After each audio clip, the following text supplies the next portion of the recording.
Screen share हो रही है? जी सर, हो रही है। यस सर, हो रही है।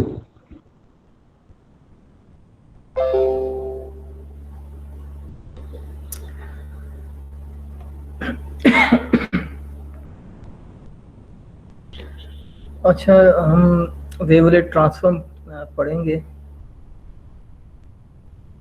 और इससे पहले हमने फोरियर ट्रांसफॉर्म पढ़ा था।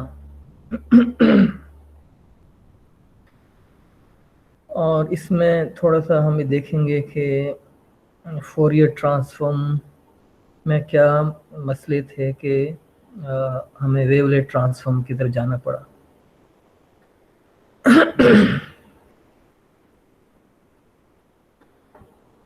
तो ज़्यादातर थोड़ा सा ये थियोरिटिकल है, तो बेयर विद मी। और कोई कहीं समझ ना आए तो फिर आप मुझसे व्हाट्सएप पर भी पूछ सकते हैं।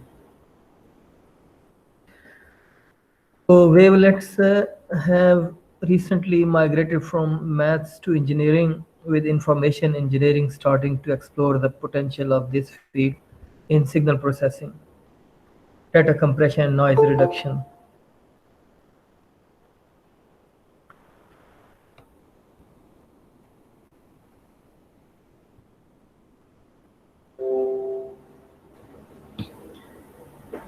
ठीक है, वेवलेट्स जो है ये एक्चुअली मैथ से इंजीनियरिंग में आया और वहाँ से फिर ये सिग्नल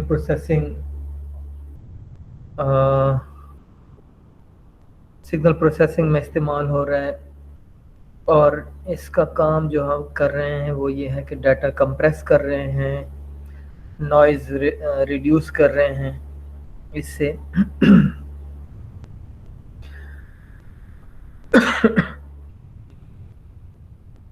और इसकी जो इम्पोर्टेंट चीज़ है वो ये है कि इसने फौरी ट्रांसफॉर्म के अंदर जो खामी है उसे दूर किया है।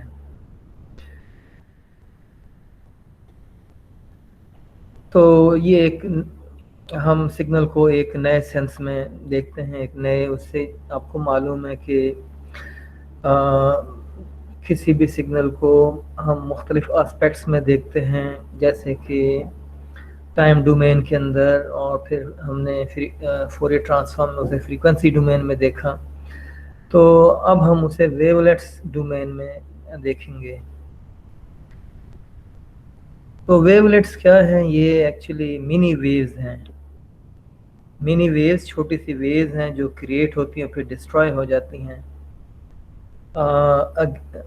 अपोजिट टू फोरियर ट्रांसफॉर्म, जिसमें कि साइन और कोसाइन वेव्स हैं जो कि कंटिन्यूसली चलती हैं और वो एंड नहीं होती। तो हमारे रियल वर्ल्ड के अंदर जो सिग्नल्स होते हैं या कोई इवेंट होता है वो मुस्तकिल नहीं चल रहा होता। वो सिग्नल के अंदर जनरेट होता है और फिर ख़त्म हो जाता है। तो उसे उसको डील करने के लिए हमें बजाय ये कि अनलिमिटेड टाइम। एक मिनट, ये कोई स्टूडेंट्स आ रहे हैं तो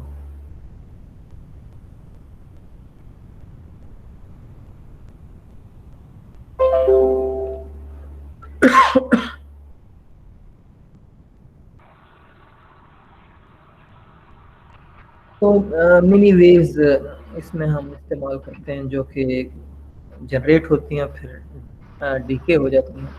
Rather than being a wave that goes on forever like sine or cosine, wavelets are short bursts of waves that quickly die away, like the picture below. ये आपके पास sine wave नज़र आ रहा है, तो आप ये देखें कि ये मुस्तकिल ही चल रहा है और एक ही उसके साथ कोई वेरिएशन नहीं है।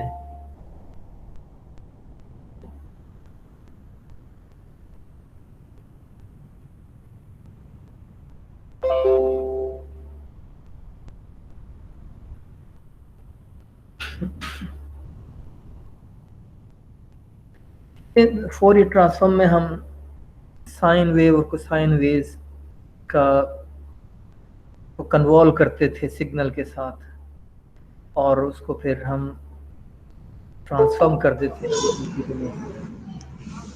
एक मिनट, स्टूडेंट्स अभी भी जो है मुस्तकिल आ रहे हैं,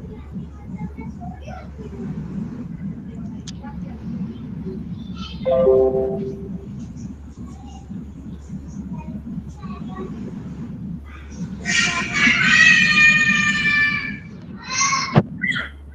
माइक म्यूट कर दें प्लीज। तो ये जो आपको साइन वेव नज़र आ रहा है, ये हम फोरियर ट्रांसफॉर्म में यूज़ करते थे। वेवलेट्स के अंदर इस तरह से हमारे पास वेव्स आती है जो कि जनरेट होता है फिर ख़त्म हो जाता है। ये शॉर्ट वेव्स हैं, इसको हम अपने सिग्नल के साथ कन्वॉल्व करते हैं और उसे फिर हम वेवलेट्स में कन्वर्ट कर देते हैं। वेवलेट्स एक अलग डोमेन है बजाय ये कि फ्रीक्वेंसी डोमेन में कन्वर्ट करने के। तो हम क्यों इसको करते थे, ये हम अभी थोड़ी देर के बाद इसको डिस्कस करते हैं कि हम क्यों फ्रीक्वेंसी डोमेन में क्या मसले थे कि हम इसे वेवलेट्स में कन्वर्ट कर रहे हैं। Uncertainty principle, it is so happens that a limitation of the Fourier transform has to do with Heisenberg uncertainty principle.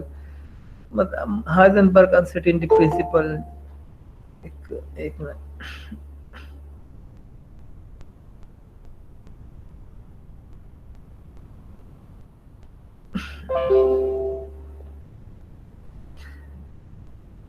Heisenberg uncertainty principle जो है फिजिक्स का एक मशहूर वो है जिसमें कि दो वेरिएबल्स मौजूद हैं और हम उन दोनों वेरिएबल्स को एक ही वक्त में नहीं देख सकते।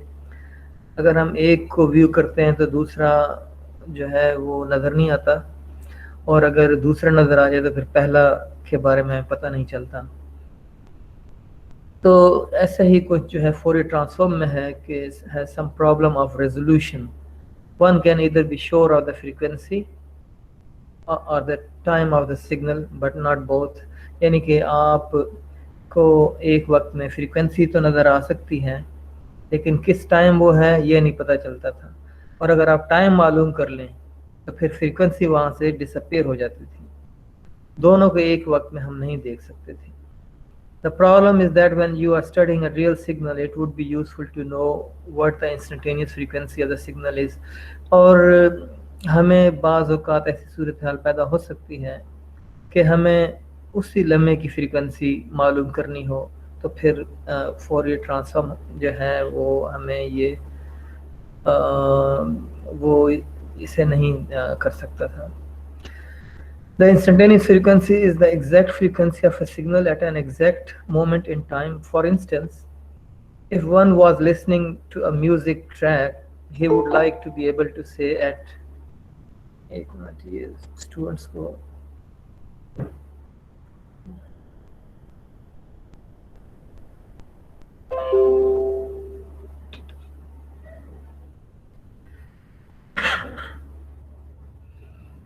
यानी कि आप 1 मिनट और 59.0423 सेकंड आप ट्रैक सुन रहे हैं और ये एग्जैक्ट टाइम पर आप ये देखना चाहते हैं, आप देख सकते हैं कि भाई जो साउंड की फ्रीक्वेंसी है वो है 1563.2 हर्ट्ज, यानी किसी भी टाइम के लम्हे पर आप फ्रीक्वेंसी मालूम कर सकते हैं।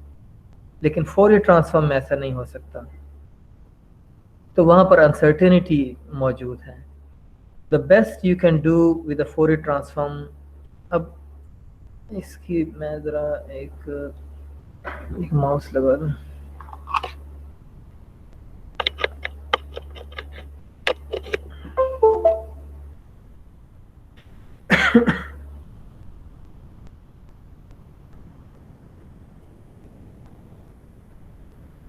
देखिए फर्स्ट की हमारे पास ये सिग्नल है और हम इस सिग्नल का, ये टाइम डोमेन का सिग्नल है, ठीक है ना, और ये हमारे पास एक्स एक्सिस पर टाइम है। हम मालूम कर सकते हैं कि इस टाइम क्या वैल्यू है सिग्नल की और इस टाइम क्या वैल्यू है सिग्नल की, लेकिन इस टाइम क्या फ्रीक्वेंसी है सिग्नल की वो नहीं मालूम हो सकता।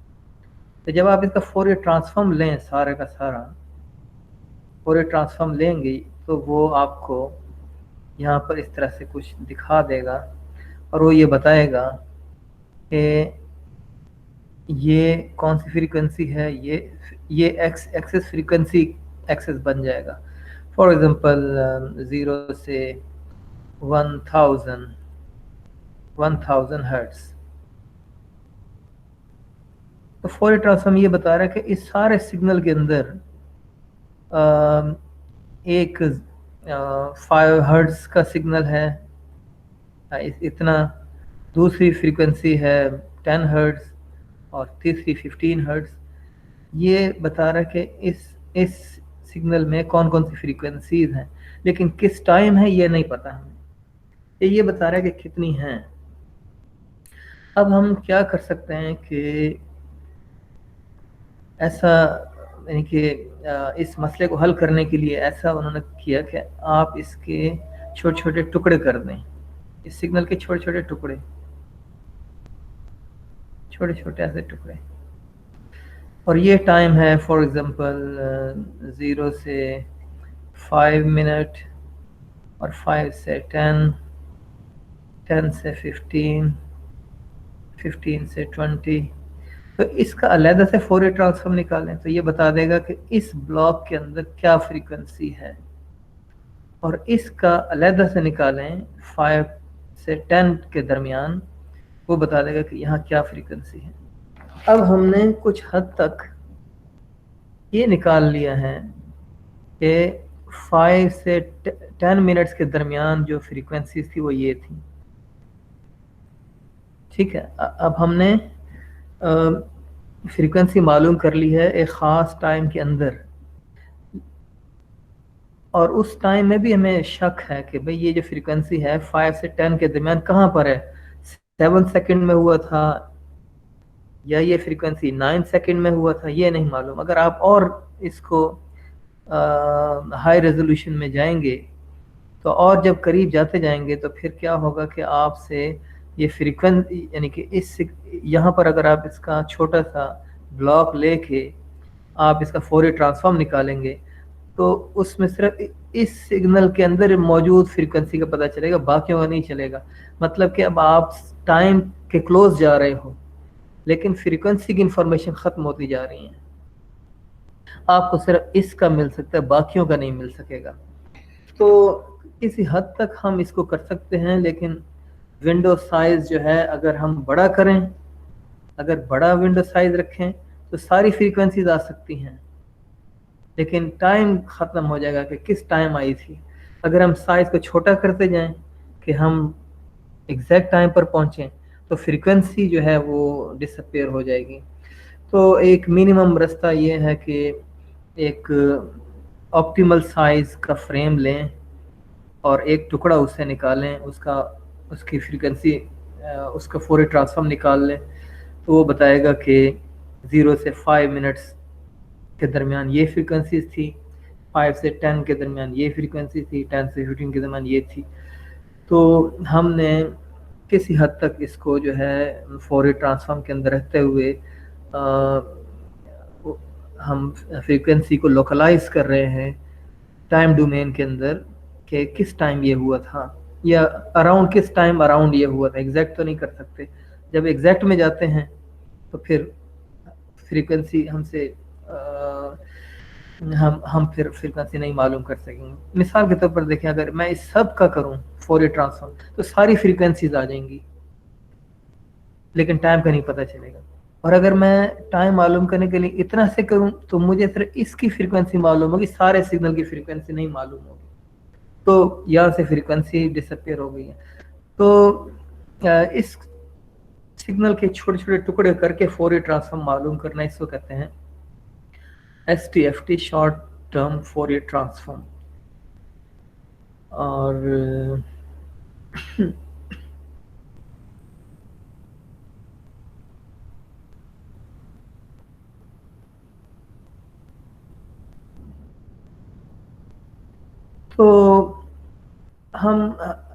हमारी जो बहस है वो इधर कन्वर्ज हो गई कि हम किसी हद तक जो है फ्रीक्वेंसीज को टाइम डोमेन किसी सबसेट के टाइम में हम मालूम कर सकते हैं और इससे ज़्यादा हम नहीं कर सकते हैं। ठीक है, तो ये इसकी लिमिटेशन भी आ गई है STFT की। So this is where the wavelet comes in. Decomposing a signal into wavelets rather than frequencies can give much better resolution in the domain it is transformed into. When a wavelet transform is used, the signal is transformed into wavelet domains rather than the frequency domain.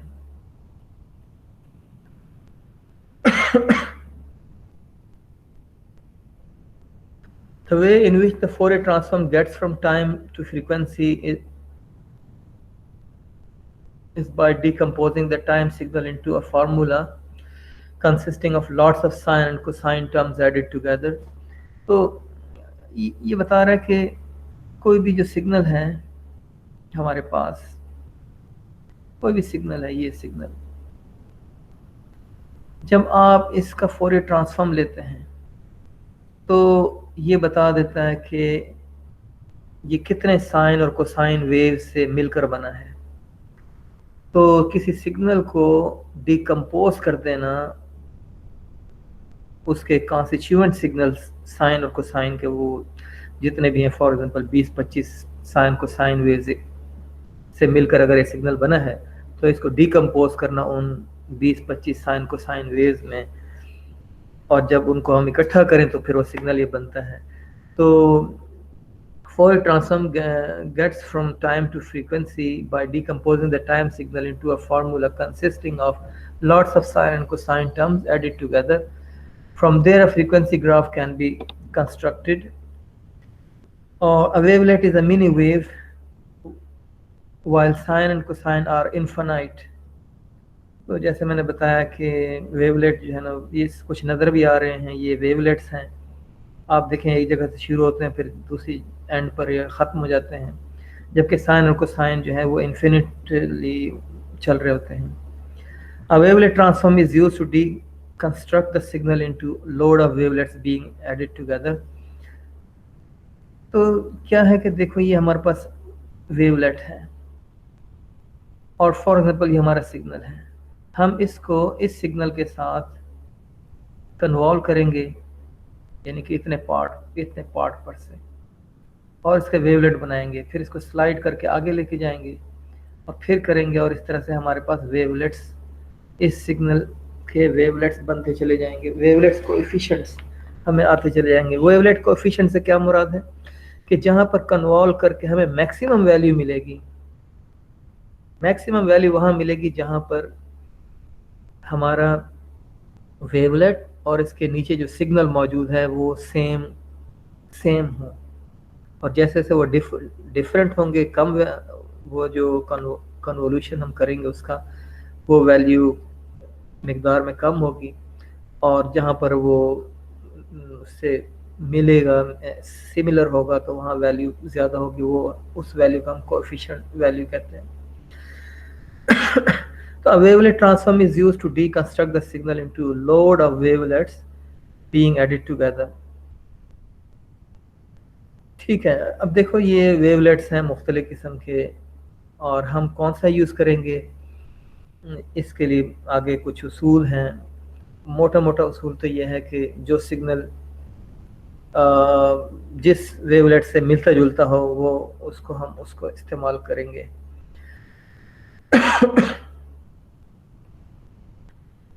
और एक ही wavelet नहीं होगा, उस wavelet के हम size कम ज़्यादा करेंगे।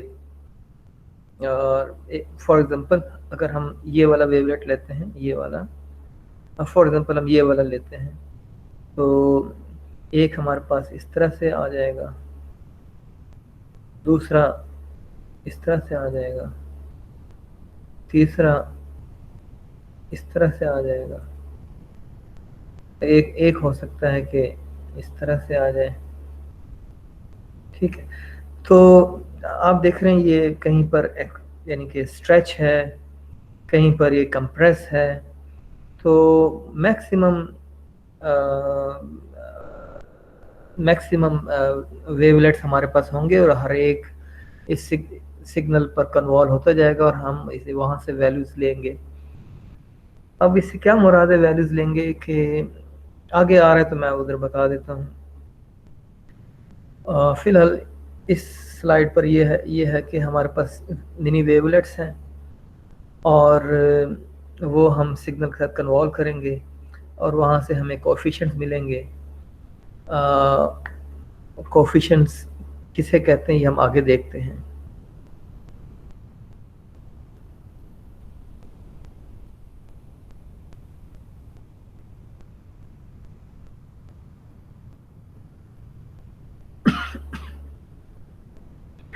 Wavelets are useful because they are limited in time and frequency। ठीक है, जैसे मैंने बताया कि ये जो वेवलेट्स हैं उन उसके जो साइन और कोसाइन के अगेंस्ट ये लिमिटेड है टाइम और फ्रीक्वेंसी में। साइन वेव्स वो मुस्तकिल चल रहा होता है infinitely, but instead of wavelet lasting forever and having no limit in time, it dies quickly, like the example of different wavelets above shows. Or the time limiting quality about wavelet is useful to engineer as it provides more resolution in the time domain. Instead of modeling with an infinite wave, it is possible to model with a finite wave which you can slide along to time domain. The ability to slide the signal is what gives engineers a more accurate representation of the signal and therefore a better resolution in time. ये देखें यहाँ पर कुछ wavelets हैं, same wavelets हैं। तो ए जो amplitude है वो है 16, यहाँ एम्पलीट्यूड है 32, यहाँ पर है 64, और जो टा है यानी कि टा का मतलब यह है कि ये जो इसका स्ट्रेच कितना है वो 100 है, और जब 200 है तो ज़रा और फैल गया है, 300 है तो और फैल गया है। तो ये हमारे पास 3 वेवलेट्स की एक आई हुई हैं। तो हम अपने सिग्नल, फॉर एग्जांपल हमारे पास ये सिग्नल है,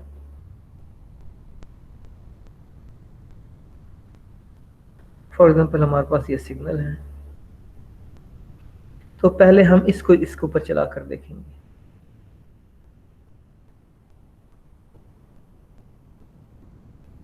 और लेट्स सपोज सिग्नल ऐसे, अब ये इस पर जब ये लेकर आएंगे ऐसे करके, ये सिमिलर नहीं है। इसके नीचे ये जो हमारा वेवलेट है और इसके नीचे हमारा सिग्नल है, ये सिमिलर नहीं है। तो इसकी जो कन्वॉल्व वैल्यू होगी वो मिनिमम वैल्यू आएगी। अब इसको मूव कर देंगे आगे, तो आप देखेंगे कि यहाँ पर ये वेवलेट्स मिलता जुलता है, लेकिन ये ज़्यादा मिलता है क्योंकि ये ज़्यादा एक्सपैंड हुआ पड़ा है। तो बहरहाल ये वहाँ पर, ये यहाँ पर कारआमद होगा क्योंकि यहाँ फ्रीक्वेंसी हाई है, तो ये यहाँ पर हाई वैल्यू देगा। तो ये हमारे पास हाई कोएफिशिएंट वैल्यू आ जाएगी। पहले हम इसको गुजारेंगे, फिर उसके बाद इस वाले को गुजारेंगे, फिर इस वाले को गुजारेंगे, तो और भी हमारे पास हो सकते हैं। तो जो स्ट्रेच है जो इस तरह से हमारे पास है, ये है कि हाई फ्रीक्वेंसीज को कन्वर्ट करता है वेवलेट्स के अंदर, और जो इस तरह से है ये लो फ्रीक्वेंसी को कन्वर्ट करता है। आपको अब मालूम है ना कि ये हाई फ्रीक्वेंसी है और ये लो फ्रीक्वेंसी है। और फ्रीक्वेंसी आप जानते हैं कि नंबर ऑफ पॉइंट्स हैं जो 1 सेकंड में जाते हैं। तो यहाँ पर 1 सेकंड में नंबर ऑफ साइकिल जो है वो 1 सेकंड में कम है, तो ये हमारे पास लो फ्रीक्वेंसी है। और अगर ये 1 सेकंड में देखें तो इसमें ज़्यादा साइकिल्स हैं, तो ये हाई फ्रीक्वेंसी है। तो हमारे पास जो वेवलेट्स का सेट होगा, जो हम इस सिग्नल के ऊपर लेकर जाएंगे, फिर हम कोएफिशिएंट्स निकालेंगे, उसमें ये हाई फ्रीक्वेंसी को के वेवलेट्स बनाने के लिए, ये लो के लिए और ये मीडियम के लिए।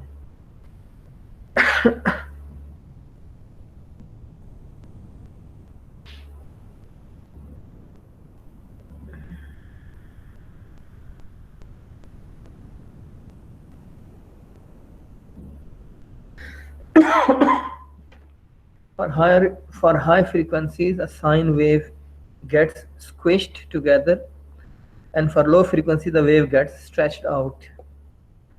The same goes for wavelets. This is handled by something called the scale of the wavelet. तो ये जो वेवलेट्स हमारे पास कहीं स्ट्रेच्ड है, कहीं पर यानी कि खिंचा हुआ है, कहीं पर ये स्क्विश्ड है, तो ये हमें कैसे मिलता है? एक स्केल वेरिएबल है, वो जब हम चेंज करते हैं तो फिर ये उसी हिसाब से ये स्ट्रेच आउट हो जाता है और किसी में कंप्रेस्ड हमें मिलता है। और कंप्रेस हम करते हैं हायर फ्रीक्वेंसी के वेवलेट्स बनाने के लिए, और जो स्ट्रेच्ड आउट है वो लो फ्रीक्वेंसी के लिए है। This is the wavelet equivalent of a low, medium and high frequency. So when a wavelet transform is used, the signal is reconstructed using the same wavelet at different scale rather than the same sine wave at different frequencies. यानी कि Fourier transform के अंदर हमारे पास sign और different frequencies के sign और cosine wave थे, यहाँ पर हमारे पास डिफरेंट वेवलेट्स हैं जिनके स्केल डिफरेंट हैं। As there are hundreds of different wavelets, तो ये तो सिर्फ 3 आपके सामने पिन नजर आ रहे हैं, तो hundreds of different wavelets होंगे। अगर hundreds of different wavelets हैं और हर wavelets जाकर सिग्नल के ऊपर स्लाइड करता है और फिर वो कोई वैल्यूज निकालता है, तो there are hundreds of different transforms that are possible and therefore hundreds of different domains. However, each domain has a scale on the x-axis rather than frequency and provides better resolution in the time domain by being limited. Engineers have started compressing data, processing images and reducing noise using wavelets rather than frequencies with some success. तो wavelets को हम इन image processing के लिए use करते हैं, noise को reduce करते हैं और data compress करने के लिए भी यूज़ करते हैं। In many situations, the Fourier transform is what is known and preferred, but in certain situations, wavelet transform can outperform it. The Fourier transform is just one of many transform. ठीक है, बहुत सारे transform है, उसमें Fourier transform भी एक transform है और कई जगहों पर ये परफॉर्म करता है अच्छा, लेकिन कुछ जगहों पर जो है वेवलेट उसे आउट परफॉर्म करता है। अच्छा, आगे एक बात आ रही है तो उसमें स्टेशनरी और नॉन स्टेशनरी सिग्नल का जिक्र हो रहा है। स्टेशनरी सिग्नल वो सिग्नल है जिसका टाइम पीरियड चेंज नहीं होता। स्टेशनरी सिग्नल वो सिग्नल होता है जिसमें फ्रीक्वेंसी चेंज नहीं होती है। एक फ्रीक्वेंसी तो एक ही फ्रीक्वेंसी है, और अगर फ्रीक्वेंसी सेम है तो फिर जाहिर सी बात है कि टाइम पीरियड भी सेम ही होगा। नॉन स्टेशनरी सिग्नल वो होता है जिसमें के टाइम पीरियड जो है वो सेम नहीं होता, कहीं पर कुछ है कहीं पर कुछ है। इसके अलावा फ्रीक्वेंसीज भी सेम नहीं होती, एक लम्हे में कुछ और फ्रीक्वेंसी है, दूसरे लम्हे में उससे डिफरेंट फ्रीक्वेंसी है। तो ये स्टेशनरी और नॉन स्टेशनरी सिग्नल का एक डिफरेंस है, क्योंकि आगे जो है इसका जिक्र आ रहा है। The Fourier transform provides frequency information of a signal that represents frequencies and their magnitude. ठीक है, हमने फोरियर ट्रांसफॉर्म पढ़ा था और उसमें हमने देखा था कि वो रिप्रेजेंट करता है फ्रीक्वेंसीज को और उनकी मैग्नीट्यूड को। It doesn't tell us when in time the frequency exist. The transform is therefore ideal for stationary signal. Non stationary के लिए फोरियर ट्रांसफॉर्म ठीक नहीं है।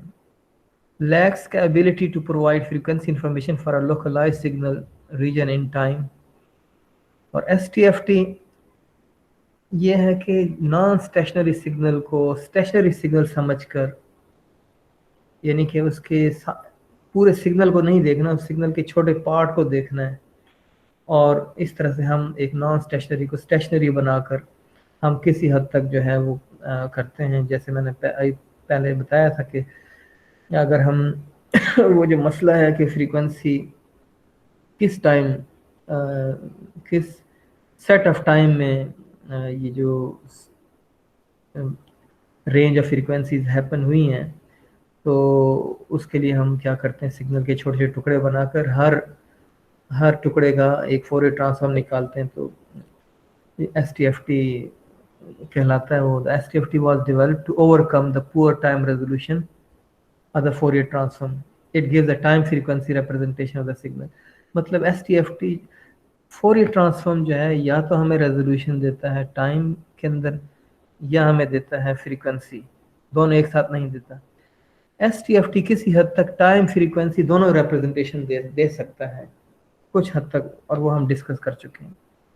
With STFT, one can assume some portion of the non-stationary signal is stationary. We then take a Fourier transform of each stationary portion along the signal and add them up. अभी एक example दे रहा है कि आपके पास एक signal नज़र आ रहा है और इसमें 3 किस्म के सिग्नल्स हैं। आप देखेंगे पहले है एक लो फ्रीक्वेंसी है, उसके बाद मीडियम है, और उसके बाद फिर क्या हो रहा है कि वो एक हाई फ्रीक्वेंसी की तरफ आ रहा है। इस सिग्नल को सिग्नल प्रोसेसिंग में चिर्प सिग्नल भी कहते हैं। जैसे बाज परिंदे होते हैं और बाज बेल होती हैं जो कि चिड़ियों के चहचहाने की आवाज़ आती है कि पहले आवाज़ लो फ्रीक्वेंसी होती फिर तेज़ हो जाती है, या पहले तेज़ होती फिर लो हो जाती है। तो कि फ्रीक्वेंसी लो फ्रीक्वेंसी है फिर आस्ते आस्ते हाई होती चली जाती है, तो ऐसे चिर्प सिग्नल कहते हैं। बहरहाल इस वक्त हमारे पास सामने जो है एक सिग्नल नज़र आ रहा है जो कि 3 फ्रीक्वेंसीज अपेरेंटली हमें उसमें नज़र आ रही हैं। तो we take a window function of fix length. तो ये नीचे आप देख रहे हैं कि विंडो रेड कलर की विंडो है। हम इस पूरे सिग्नल का इतना पार्ट ले लेते हैं और इस पार्ट के अंदर जो मौजूद है उसका फोरियर ट्रांसफॉर्म ले लेते हैं, और इस पार्ट से बाहर जो कुछ है वो जीरो कंसीडर करते हैं। तो we take a window function of fix length and move it along the signal from start to end and take an FT at each stationary section. और हम यहाँ से उसका, अब देखो ये नॉन स्टेशनरी सिग्नल है लेकिन हमने सिर्फ एक पार्ट, छोटे से पार्ट पर फोकस किया तो वो हमारे लिए स्टेशनरी बन गया, और उसका फोरियर ट्रांसफॉर्म लिया, फिर इस विंडो को आगे लेकर गए, फिर हमने फोरियर ट्रांसफॉर्म लिया और फिर इस तरह से आगे लेते चले गए, फोरियर ट्रांसफॉर्म लेते चले गए।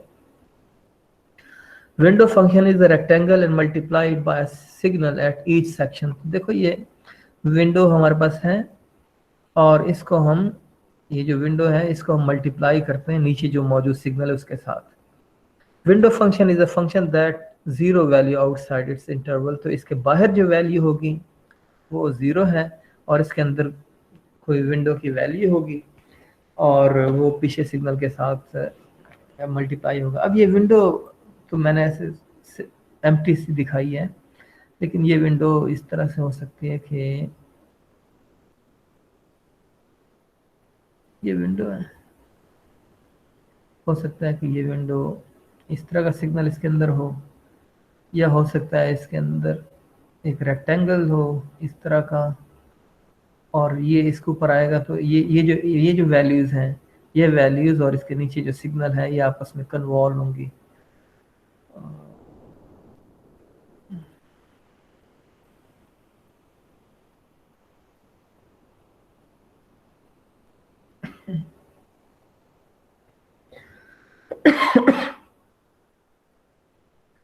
When the waveform is multiplied by function, the product is zero value outside the interval and only overlap is included। ठीक है, जब मल्टीप्लाई करेंगे तो इस जो ओवरलैप है वो वैल्यू कंसीडर होगी, बाकी इससे बाहर वाले जीरो कंसीडर होंगे। तो ये आपके सामने है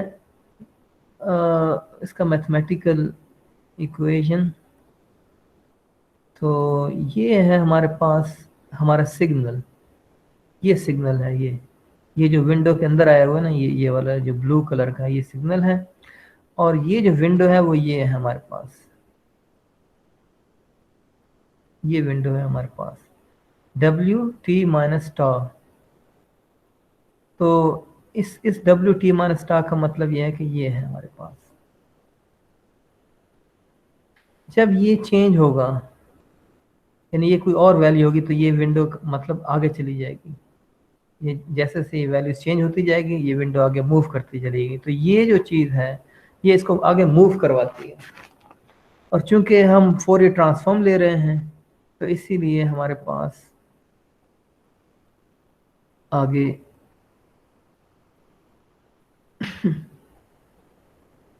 आगे हमारे पास ये फोरियर ट्रांसफॉर्म के लिए एक्सपोनेंशियल है। तो ये हमारा सिग्नल है और हम अपने सिग्नल को फोरियर ट्रांसफॉर्म ले रहे हैं, तो इसका कन्वॉल्व कर रहे हैं। और ये बता रहा है कि हमारे पास सिग्नल कंटिन्यूअस सिग्नल है।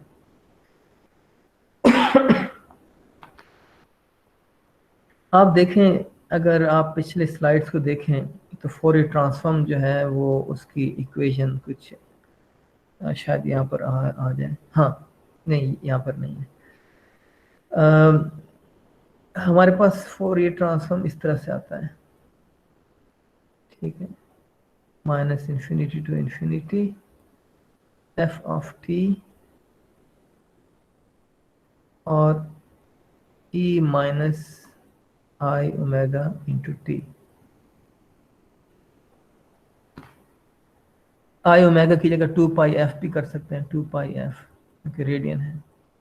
अब ये देखें, ये फोरियर ट्रांसफॉर्म की इक्वेशन है। यहाँ ये हमारा सिग्नल है, टी का मतलब कि टाइम डोमेन का सिग्नल है, टाइम डोमेन का सिग्नल है। इसको इससे मल्टीप्लाई किया तो हमारे पास एफ डब्ल्यू आ गया। डब्ल्यू क्या है? ये हमारे पास फ्रीक्वेंसी है। तो जो कुछ आ रहा है उसके अंदर टाइम मौजूद है? नहीं मौजूद। आप जब कन्वर्ट करेंगे ना, टाइम खत्म हो जाएगा, आपके पास सिर्फ फ्रीक्वेंसी है। यहाँ पर जब एफ ऑफ टी था तो हमारे पास टाइम मौजूद था लेकिन फ्रीक्वेंसी नहीं थी। फोरियर ट्रांसफॉर्म में जब कन्वर्ट किया तो यहाँ पर फ्रीक्वेंसी है, टाइम नहीं है। लेकिन ये जो देखें, इसमें टाइम और फ्रीक्वेंसी दोनों मौजूद हैं। ये टाइम वो विंडो है कि हम कम से कम इतने श्योर हैं कि इस टाइम से इस टाइम के दरमियान ये वाली फ्रीक्वेंसीज हैं। लेट्स सपोज ये वाली फ्रीक्वेंसीज हैं, तो हम एक बता सकते हैं कि यार ये जो इस टाइम के दौरान आ सकती है, एग्जैक्टली बता सकते हैं। बहरहाल ये विंडो फंक्शन है। और इसमें और कुछ है नहीं जो मैं आपको बताऊं। अब आगे चलते हैं।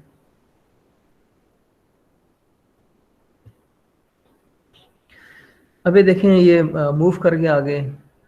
नहीं, ये हमारे पास सिग्नल है, उसके 3 टुकड़े हैं हमारे पास, 1 2 3 4, 4 हैं। तो ये फ्रीक्वेंसी है, ये फ्रीक्वेंसी है, डिफरेंट है, ये उसी डिफरेंट फ्रीक्वेंसी है। तो ये वही चीज़ है, विंडो फंक्शन।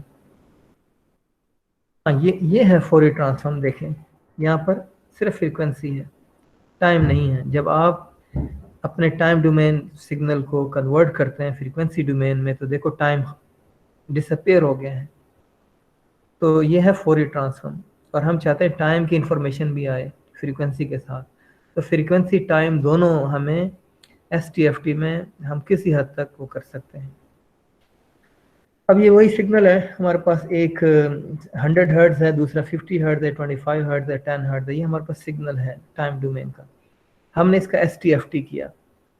STFT किया तो फिर ये हमारे पास 1 2 3 और 4 ये रेंज आ गई कि इस पहले वाली में ये फ्रीक्वेंसी रेंज है, इस टाइम से इस टाइम के दरमियान ये फ्रीक्वेंसी रेंज है, और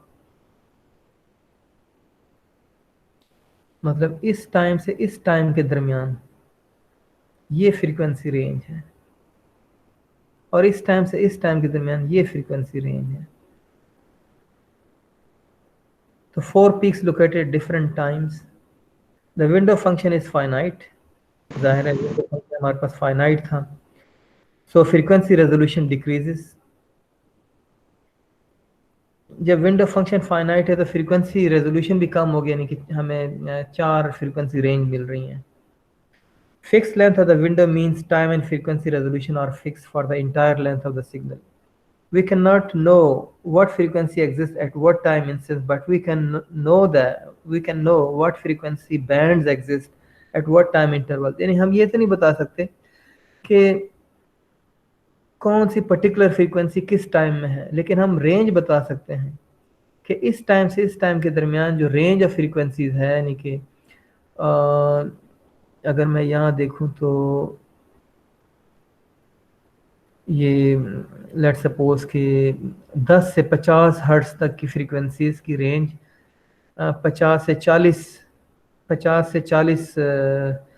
से 50 मिनट के दरमियान 40 से 50 मिनट के दरमियान जो था हमारे पास लेट सपोज 10 से 50 हर्ट्ज की फ्रीक्वेंसीज का बैंड है। कोई एक पर्टिकुलर फ्रीक्वेंसी का नहीं बता सकते, बैंड का बता सकते हैं। अब देखें यहाँ पर STFT थोड़ा सा और एक्सप्लेन होगा यहाँ कि अगर आपके पास आपने वो जो ये हमारे पास है सिग्नल और हमने सिग्नल के छोटे छोटे फ्रेम बना दिए, सेम साइज के फ्रेम, तो अगर छोटी विंडो है तो इसका मतलब यह है कि time resolution is good but poor frequency resolution. इसमें आपको टाइम का पता चल जाएगा, लेकिन इस सिग्नल में मौजूद सारी फ्रीक्वेंसीज नहीं पता चलेंगी, सिर्फ इतने का पता चलेगा कि इसमें कौन सी फ्रीक्वेंसी रेंज मौजूद है, बैंड ऑफ फ्रीक्वेंसीज कौन सी है। तो छोटी विंडो अगर हो तो टाइम रेजोल्यूशन बेहतर होता है, लेकिन फ्रीक्वेंसी रेजोल्यूशन ख़राब हो जाता है। अगर हम बड़ी विंडो लें तो सिग्नल में मौजूद मैक्सिमम फ्रीक्वेंसीज हमें मालूम होंगी, लेकिन किस टाइम कौन सी आई है वो टाइम रेजोल्यूशन पुअर हो जाएगा। तो यहाँ पर जब हम विंडो का साइज कम या ज़्यादा करते हैं तो एक चीज़ मिस हो जाती है और दूसरा हम काबू कर सकते हैं। तो low frequency components often last long period of time. जाहिर सी बात है ये लो फ्रीक्वेंसी जो है ये लंबे टाइम के लिए होता है, तो इसके लिए अगर हमने इसे पकड़ना है तो हमें फिर हाई फ्रीक्वेंसी रेजोल्यूशन चाहिए होगा। और हाई फ्रीक्वेंसी रेजोल्यूशन का मतलब ये है कि आपका फ्रेम बड़ा होना चाहिए। हाई फ्रीक्वेंसी कंपोनेंट्स, ये जो हाई फ्रीक्वेंसी कंपोनेंट्स है ये वाले high frequency components often appear short burst, ये छोटे से टाइम के लिए आते हैं। तो invoking the need for a higher time, तो इसके लिए हमें हायर टाइम रेजोल्यूशन चाहिए। हायर टाइम रेजोल्यूशन का मतलब यह है कि बॉक्स छोटा होना चाहिए। तो अब थोड़ा सा आपको अंदाज़ा हो गया होगा कि हमें क्या मसला दरपेश है फोरियर ट्रांसफॉर्म के अंदर। हमने किसी हद तक उसको काबू करने के लिए STFT का इस्तेमाल किया, तो फिर भी उसमें लिमिटेशन मौजूद है। वेवलेट कैसे करता है? The wavelet transform results in analysing a signal into different frequencies at different resolution known as multi resolution analysis. तो देखें वो इस तरह से करता है कि वो मुख्तलिफ साइज के फ्रेम लेता है, मुख्तलिफ साइज के फ्रेम, ये छोटे छोटे फ्रेम ले रहा है, तो गुड टाइम रेजोल्यूशन हो गया है। फ्रीक्वेंसी यहाँ पर फ्रीक्वेंसी रेजोल्यूशन जो है ना वो ख़राब हो रही है, लेकिन फिर यहाँ पर हमारे पास बड़े साइज के आ रहे हैं फ्रेम, बड़े साइज के फ्रेम भी होंगे, तो यहाँ पर फ्रीक्वेंसी रेजोल्यूशन हमारे पास बेहतर हो रही है और टाइम रेजोल्यूशन कम हो रहा है। तो यहाँ पर हमारे पास एक ही साइज के फ्रेम नहीं होंगे, बल्कि हम मुख्तलिफ साइज के फ्रेम ट्राई करेंगे। और ये मुख्तलिफ साइज के फ्रेम जब मैं कहता हूँ तो हमारे पास वो जो वेवलेट्स मुख्तलिफ शक्लों के थे, बस जो मिनी वेव्स हैं वो मुख्तलिफ स्केल के साथ कोई यानी कि एक्सपैंड होगा, कोई कंप्रेस्ड होंगे, मुख्तलिफ किस्म के होंगे। जैसे पिछले उसमें आपने देखे थे कि आपने यहाँ 3 देखे थे।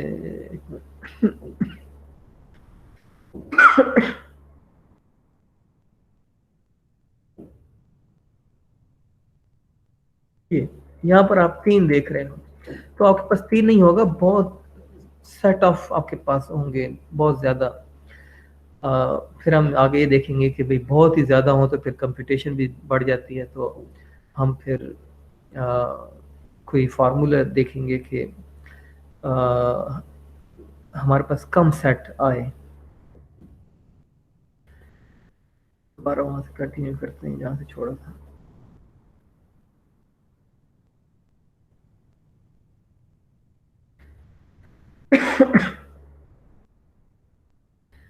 तो इक्वेशन की तरफ आते हैं। ये इक्वेशन है वेवलेट ट्रांसफॉर्म की। आप ये देखें, इस इक्वेशन से आप घबराएं नहीं। ये हमारे पास सिग्नल है, जिस सिग्नल को हमने जिसके वेवलेट्स बनाने हैं, और ये है वेवलेट। ठीक है, ये एस जो है ये पैरामीटर बताता है कि हमें एक्सपैंड वाला चाहिए, यानी स्ट्रेच आउट वेवलेट चाहिए, या हमें वो जो कंप्रेस चाहिए।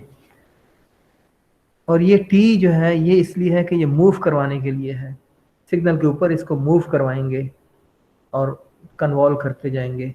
ये इंटीग्रेशन इसलिए है कि हमारे पास जो सिग्नल है हम कंटिन्यूस सिग्नल ले रहे हैं।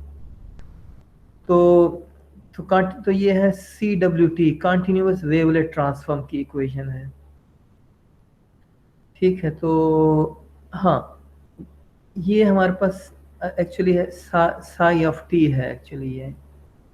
ठीक है, इस साई ऑफ टी से हम, और फॉर एग्जांपल ये साई ऑफ टी हमारे पास ये है, तो इस साई ऑफ टी से हम और दूसरी साई ऑफ टीज बनाएंगे, जैसे कि ये बना हुआ है। फॉर एग्जांपल हमारे पास आ गया टी माइनस ओवर S1, और ये हमारे पास ये आ गया, और एक और है फिर इसी तरह से t माइनस टा, लेट्स सपोज S3। तो अब हमारे पास ये आ गया।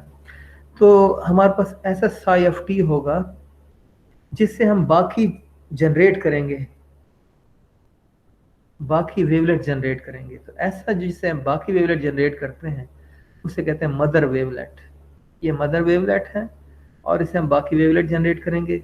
और ये वेवलेट जो जनरेट कर रहे हैं, यहाँ मैंने 3 दिखाए हैं। 3 इसलिए दिखाए हैं कि मैं पीछे से हमारे पास जो एग्जांपल आ रही है वो ये आ रही है, ये। तो ये सब किसी एक बेस बेस फंक्शन से ये बन रहे हैं। वो जो बेस फंक्शन है वो मदर वेवलेट है, और उसी से हमारे पास ये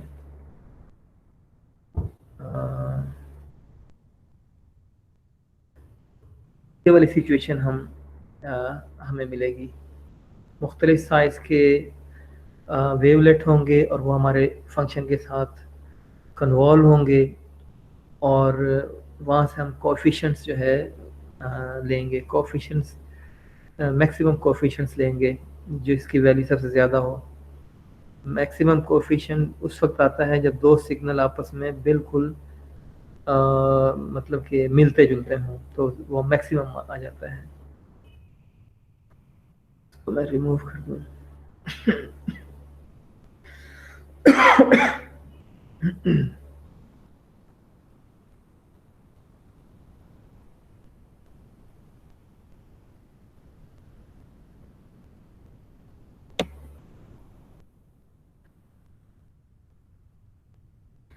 integral for the continuous wave of the transform.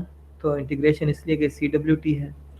The signal F is multiplied, ये F signal multiplied with a complex conjugate of psi rather than an exponential। ठीक है, यहाँ पर ये मल्टीप्लाई psi से हो रहा है, एक्सपोनेंशियल से नहीं हो रहा है। एक्सपोनेंशियल ये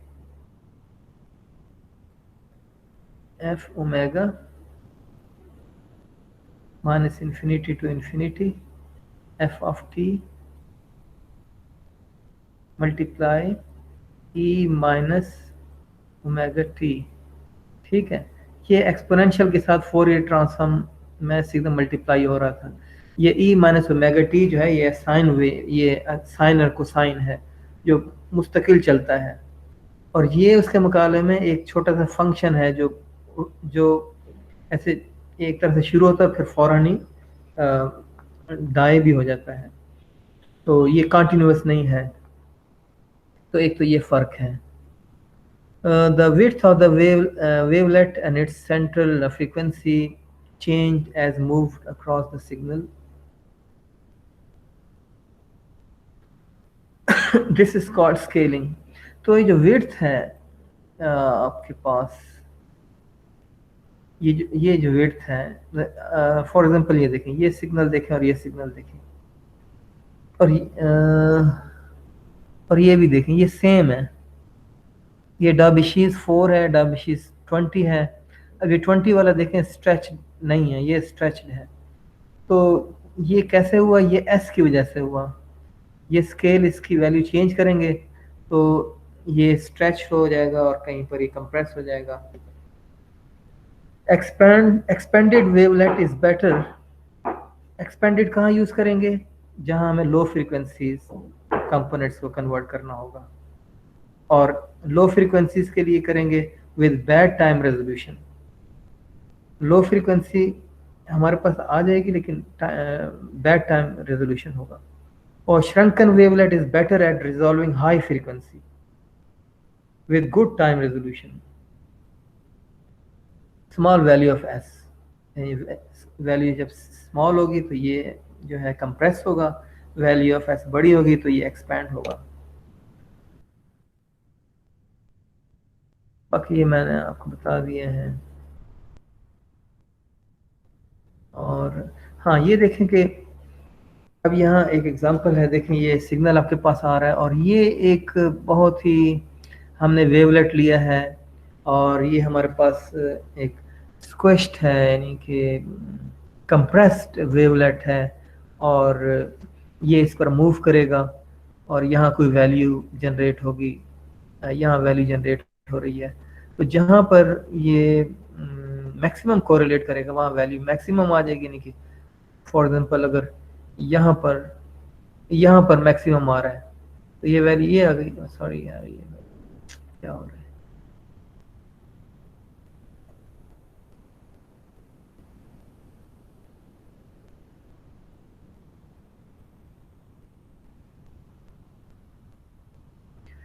अगर यहाँ मैक्सिमम आ रही है वैल्यू तो यहाँ पर ये यूँ इस तरह से हो जाएगा, बड़ी वैल्यू आ जाएगी।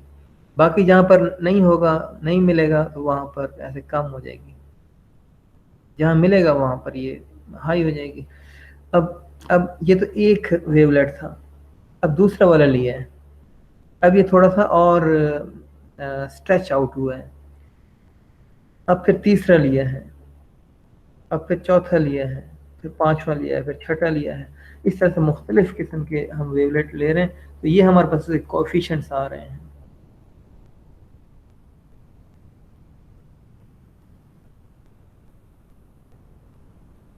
ये कोएफिशिएंट्स हैं, ठीक है। और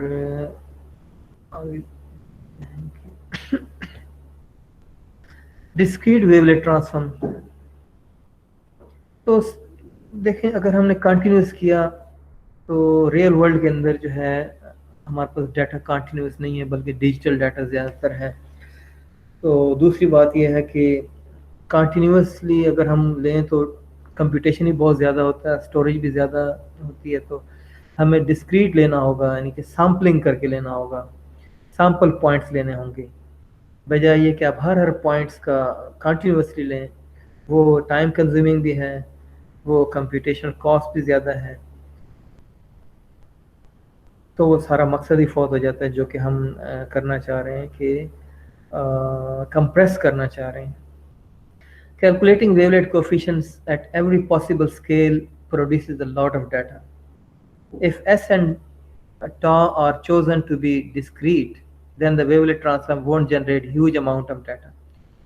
यानी कि क्या चीज़ की बात हो रही है, बात इस चीज़ की हो रही है कि ये एक सिग्नल, एक वेवलेट है, ये दूसरा है, ये तीसरा है, ये चौथा स्केल है, ये पांचवा, ये छठा, और ये स्केल कैसे बन रहे हैं, एस की वैल्यू से।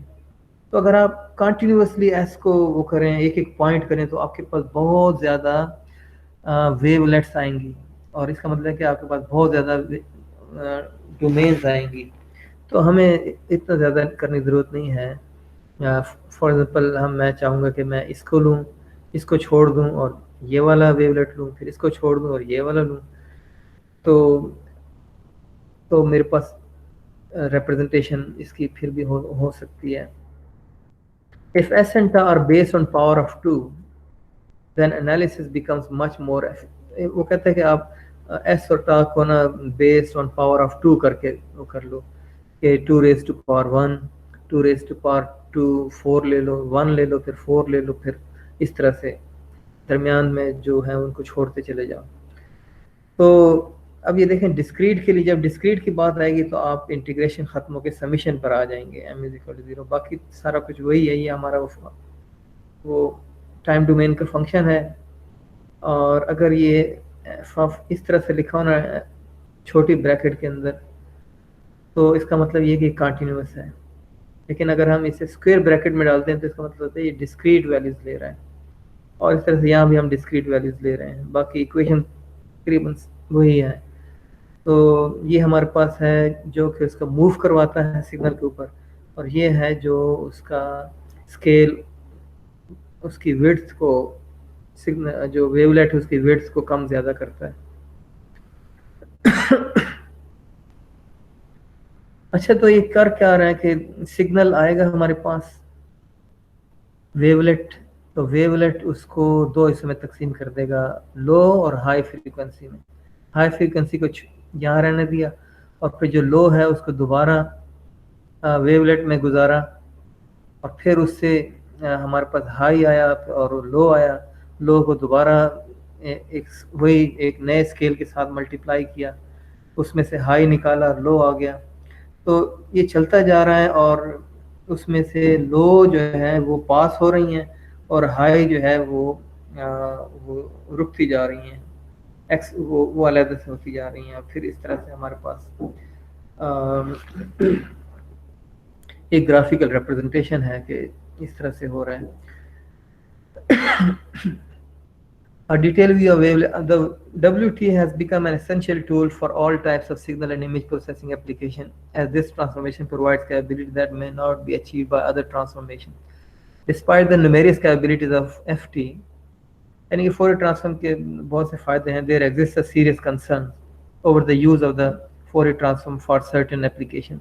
यहाँ दोबारा वही सारी बातें दोबारा से आ रही हैं कि this concern can be better describe using the following examples.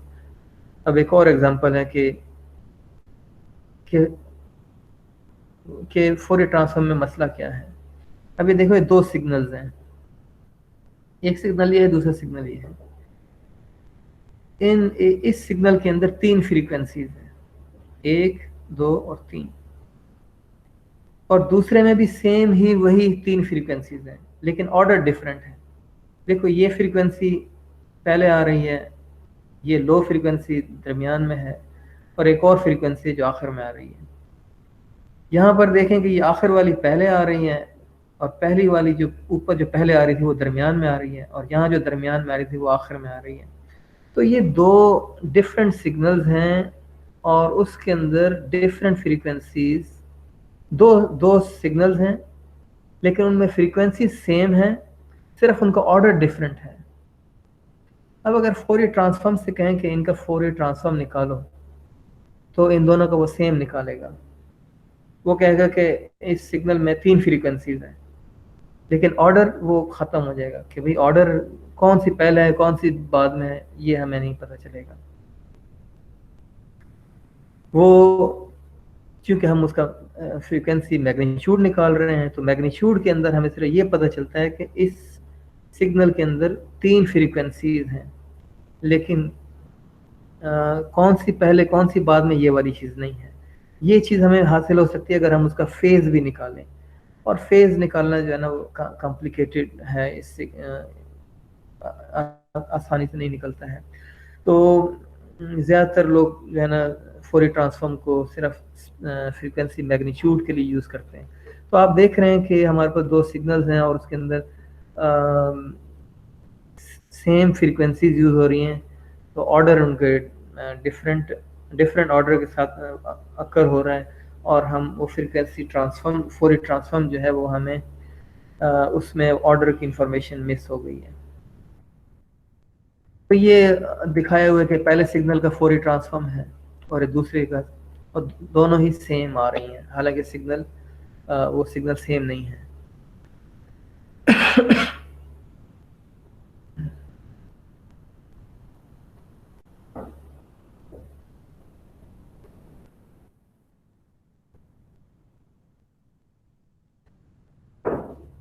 अब यहाँ देखें कि एक और एग्जांपल है कि हमारे पास एक सिग्नल है, उसमें इस तरह से एक स्क्वायर वेव आया हुआ है और वो आ रहा है इस टाइम के दौरान, और यहाँ पर एक दूसरा सिग्नल है, उसमें square wave same square wave आ रहा है, वो 50 के बाद आ रहा है। जब आप इसका फोरियर ट्रांसफॉर्म निकालेंगे, फोरियर ट्रांसफॉर्म, तो इसका जो फोरियर ट्रांसफॉर्म मैग्नीट्यूड आएगा वो सेम आ जाएगा, हालांकि सिग्नल सेम नहीं है। इसमें एक पैटर्न एक टाइम में आ रहा है और दूसरे में वो पैटर्न किसी और टाइम में आ रहा है, लेकिन वो बता रहा है कि दोनों सिग्नल सेम है।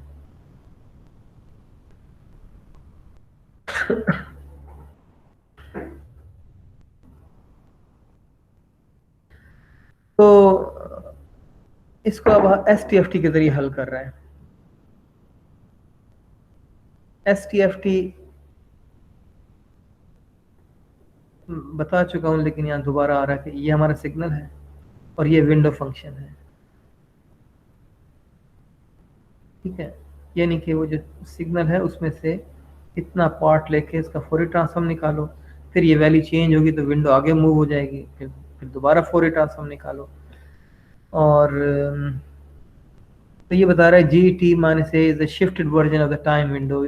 ये वो जो विंडो है उसको शिफ्ट करता आगे पीछे।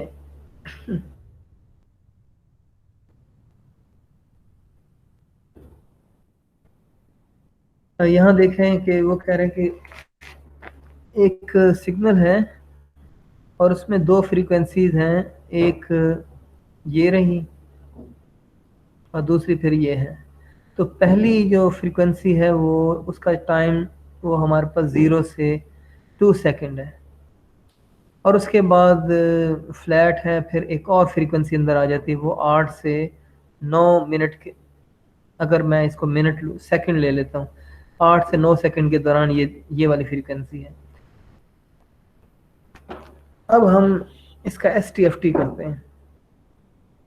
ये इसका फोरियर ट्रांसफॉर्म उसने निकाला है, यानी कि STFT नहीं, फुल फोरियर ट्रांसफॉर्म निकाला कि ये है।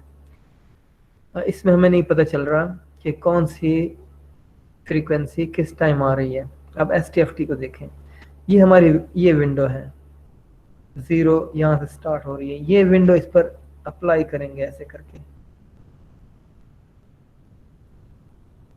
तो the rectangular window is among the most popular windows used for the STFT. The magnitude of the STFT of the signal for A is equal to 1.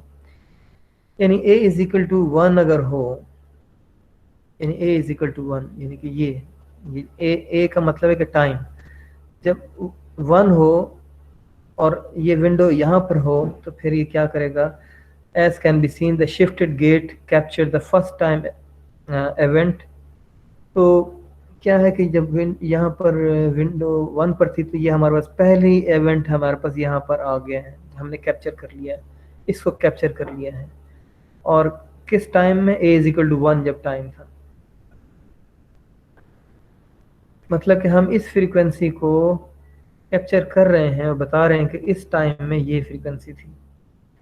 फिर for the time for the shift value कि A की value जो है 3 से ज़्यादा हो और 7 से कम हो, यानी ये, तो वो वैल्यू 0 होगी, क्योंकि यहाँ कोई सिग्नल नहीं है। अब जब ये विंडो शिफ्ट होकर a इज इक्वल टू 8 पर आएगी, यानी ये वाली आएगी यहाँ पर, यानी a इज इक्वल टू 8 पर आएगी, तो तब जब हम इसका फोरियर ट्रांसफॉर्म निकालेंगे तो ये निकल आएगा। तो अब हमारे पास क्या है कि STFT के ज़रिए हमने ये कहा कि ये पहला वाला इवेंट जो है वो a is equal to 1 window size के अंदर आ रहा है, और दूसरी जो फ्रीक्वेंसी है, दूसरा जो हमारे पास एक इवेंट है, वो हमारे पास कैप्चर हो रहा है उस विंडो में जो कि a इज इक्वल टू 8 से स्टार्ट हो रहा है। तो हम फिर किसी हद तक हमने ये बता दिया है कि इस टाइम के अंदर ये फ्रीक्वेंसीज अकर हो रही हैं, ये STFT का है। इसके बाद जो आगे हैं कि a जो 10 से ज़्यादा हो और इन्फिनिटी से कम हो तो कोई इवेंट नहीं है, वहाँ पर ज़ीरो वैल्यू आ रही है। As can be seen in the previous example, the STFT seems to address the disadvantage of the FT being blind to the time localization. यानी कुछ हद तक STFT ने जो है ना उस डिसएडवांटेज को कवर किया है। Several different types of time windows are used for the STFT. तो ये जो विंडो है हमारे पास, ये मुख्तलिफ किस्म की हो सकती हैं। ट्रायंगुलर विंडो भी हो सकती है, ट्रेपेजॉइडल विंडो भी हो सकती है। Such windows, even though distort the amplitude of the extracted portion of the signal, यानी कि अगर आपके पास ऐसी विंडो आ जाए तो वो हो सकता है सबको कवर ना करे, लेकिन सेंट्रल फ्रीक्वेंसी को लाजमी कवर करेगा। तो ये जो रेड में लिखा हुआ है इसका मतलब ये कि ये डिसएडवांटेज है। Despite the favourable properties of the STFT, this transform is not the best solution to address the time and frequency localisation of the signal events. The first simple factor that identifies the shortcoming of the STFT is the choice of the window length. पहला shortcoming ये है कि हम कैसे मालूम करें कि कौन सी विंडो लेंथ हमारे लिए बेहतर है, क्योंकि हमने देखा कि अगर विंडो लेंथ हम ज़्यादा कर दें तो हमारे पास टाइम रेजोल्यूशन पुअर हो जाती है। अगर हम विंडो लेंथ कम कर दें टाइम रेजोल्यूशन बेहतर हो जाती है, फ्रीक्वेंसी रेजोल्यूशन ख़त्म हो जाती है। तो हमें ये नहीं पता चलेगा। तो in practice we would like to capture all events with any duration. तो प्रैक्टिकली फिर हम ये करेंगे कि हर किस्म की विंडो अप्लाई करें, तो ये एक अच्छी अप्रोच नहीं है। Another disadvantage of the STFT deals with the nature of the basis function. एक तो दूसरा ये कि जो बेसिस फंक्शन है यानी कि कम्प्लेक्स एक्सपोनेंशियल जो है e minus i omega T जो है ये ठीक नहीं है। The term e minus j2 pi f of t describes sinusoidal variation in real and complex spaces. Such sinusoidal function exists in all times और ये टाइम लिमिटेड नहीं है। However, by definition, events are variations that are typically limited in time, और events जो हैं वो तो limited होते हैं अपनी नेचर के अंदर, टाइम लिमिटेड होते हैं। They start at certain point in time and end at another. The fact that the sinusoidal basis function that are time unlimited are used to analyze the time limited variations explain why the STFT may not be the best solution for event detection. At this point, it makes perfect sense to use time limited basis function to decompose and analyze the time limited events. तो इसीलिए हमने wavelet को लिया है क्योंकि वो time limited basis function है और उसमें वो जो साई का फंक्शन है कि वो स्टार्ट होता है और एंड भी हो जाता है।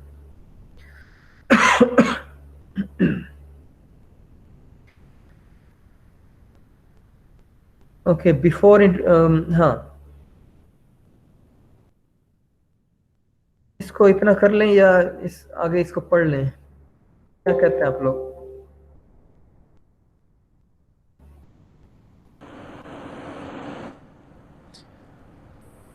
सर काफ़ी आज के लिए मैं तो समझता हूँ। तो हम नेक्स्ट इंशाल्लाह फिर यहाँ से देखते हैं कि अब हम wavelet one dimensional continuous wavelet को नेक्स्ट टाइम पढ़ेंगे और उसके बाद ये कंटिन्यूस है तो उसके बाद हम वन डायमेंशनल डी पढ़ेंगे और उसके बाद हम 2D पढ़ेंगे, इमेज की तरफ आ जाएंगे। ये 1D सिग्नल के लिए है, फिर इमेज के लिए, और उसके बाद एक आध एग्जांपल्स हैं इसकी। तो नेक्स्ट फिर इंशाल्लाह मिलते हैं। तो अपना ख्याल रखें और मास्क वगैरह पहने और सोशल डिस्टेंसेस रखें। ओके सर, थैंक यू अस्सलाम सो वालेकुम। मच।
इरम ठीक है? हैं? इरम ठीक है? इरम इरम ठीक इरम गाड़ी हुई थी नहीं? गाड़ी खड़ी थी?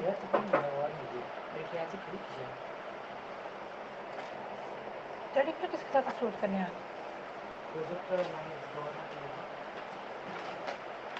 कौन सी लगाई है?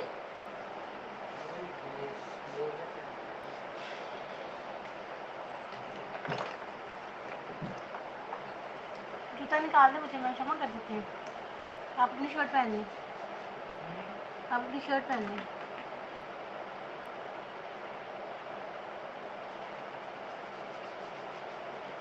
मेरी जान मैं कर देती हूँ।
चुप क्यों है?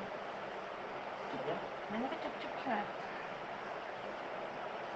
क्या मसला था आपका? हाँ? अभी की बात कर नहीं।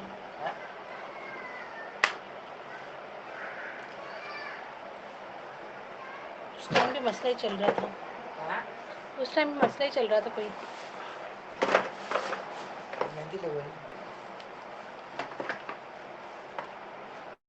हाँ मेरा चिल्फा की मैसेज और चक्कर लगाएगी शायद। ये स्टाइल कैसा करूँ? ऐसे चाहिए है ना?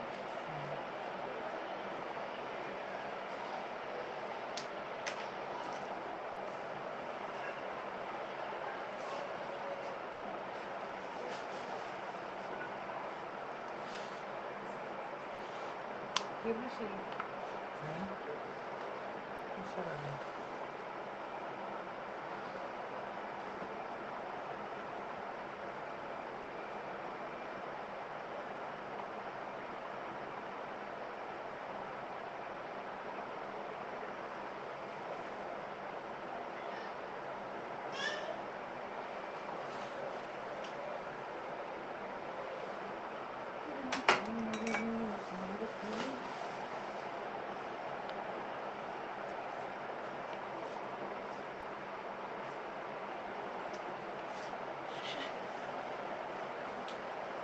हाई रिस्क रेट पे किया आपने, पीछे से 15 टपक सकती थी।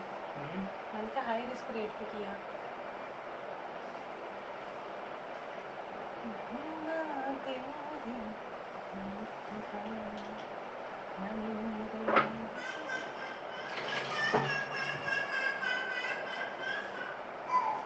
ओके, अब मुझे ये बताएं, ये हमने जाना तो बाइक पे स्टॉक है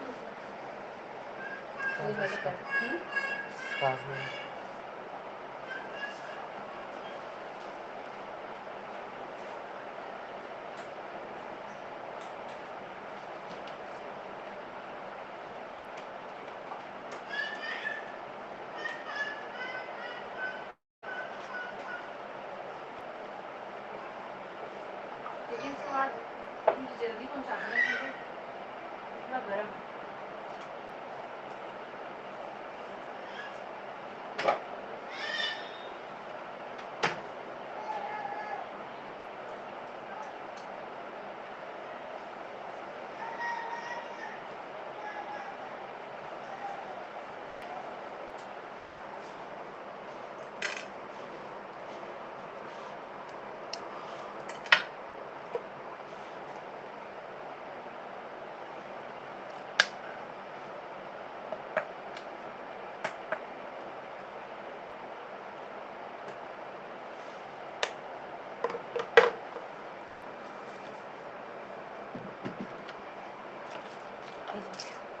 पता है ना,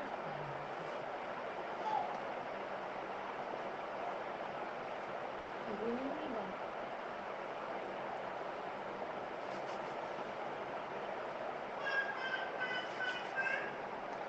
मास्क लगा लूँ? मैंने तो लिपस्टिक ही नहीं लगाई थी मैंने। कौन सी लगाऊँ?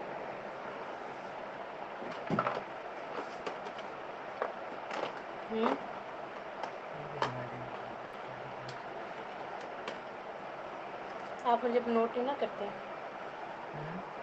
आप मुझे भी नोट नहीं ना करते। नहीं तो आप मुझे फ़ौरन बताती है इस कलर की लगा लो बेगम, ठीक रहेगी।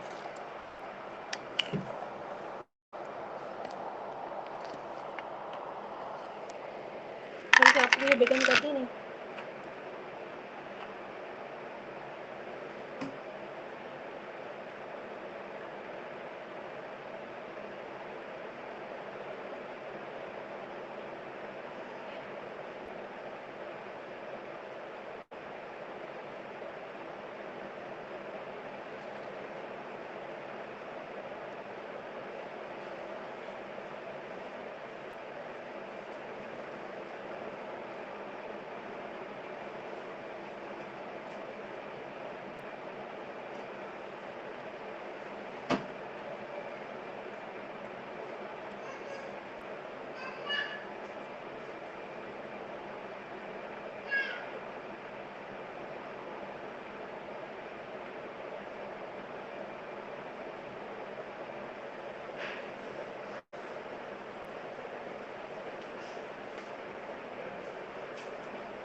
मेरे यहाँ से पर्स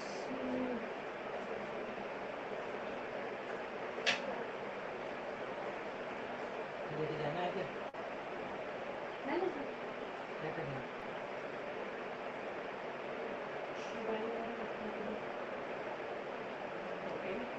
हाँ जी हाँ जी।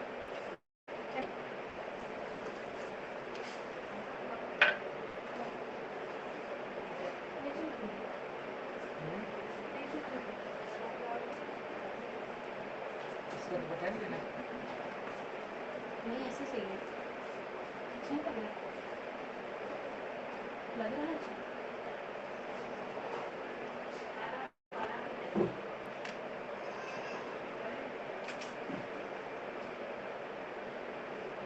ना बहुत भारी हो जाती है इसलिए संभाल नहीं जाती मैं। ठीक है मुझे सीरियस मूड आ रहा है। सीरियस मूड में क्या मतलब बताइए क्या मतलब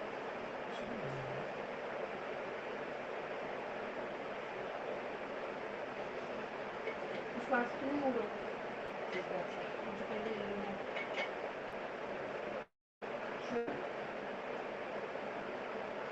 क्या बोल रहे हैं?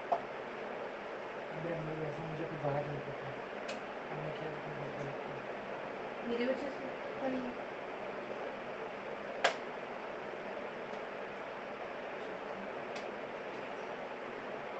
मेरी वजह से कुछ फालतू है ना।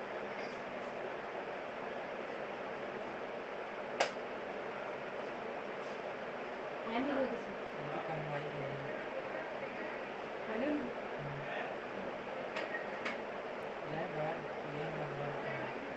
आंटी पूछते हैं नहीं आप मुझसे लिखते आप मुझसे लिखो ऊपर तक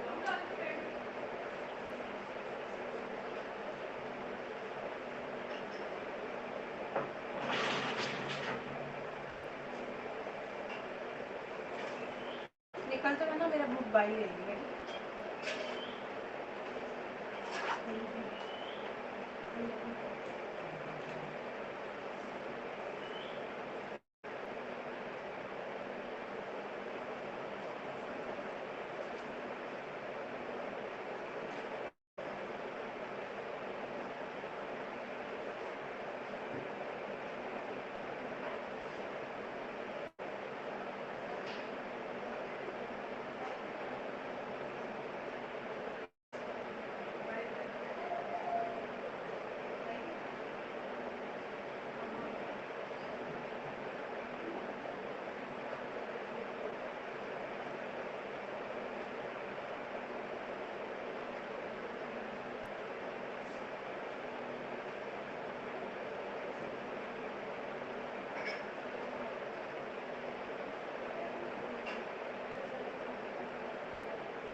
चलिए